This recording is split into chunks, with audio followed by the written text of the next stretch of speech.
Kapuria, being also a policy analyst or policy advisor, what do you think, what would be the impact actually on the labor market? And maybe also the trend of relocating production to low-wage countries. How shall we, as representatives of government, also adapt to this trend?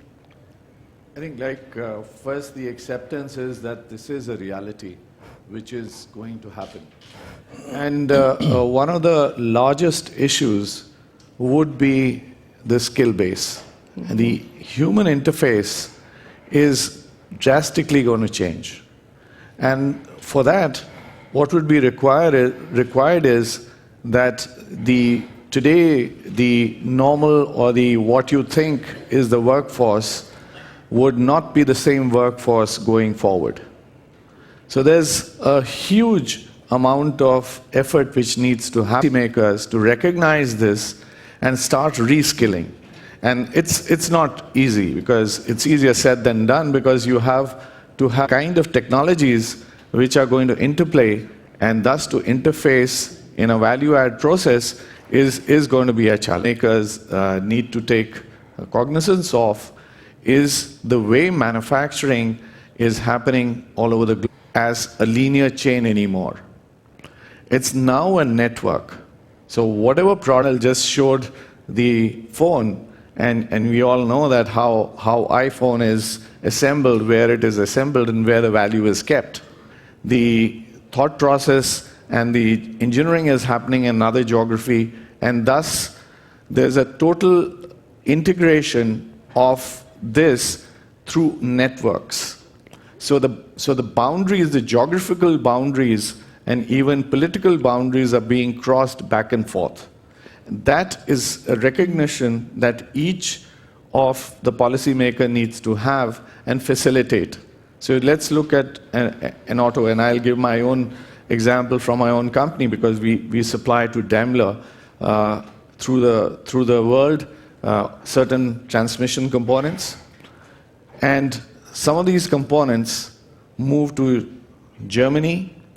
They are then processed, may be assembled in that or another geography, the component could very much come from that place to even to Slovakia, get assembled, and move back to some geography which it is getting sold.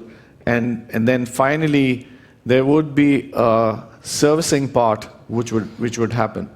So once we recognize that the boundaries are going to be crossed and the supply chains are now boundaryless, then you have to have trade facilitation which sort of takes cognizance of it and actually facilitates it, rather than become restrictive.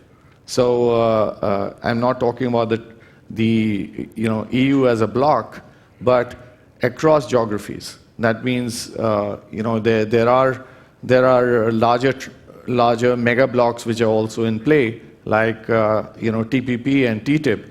So all that also needs to be taken into cognizance, that how these components are going to flow, besides, of course, the data.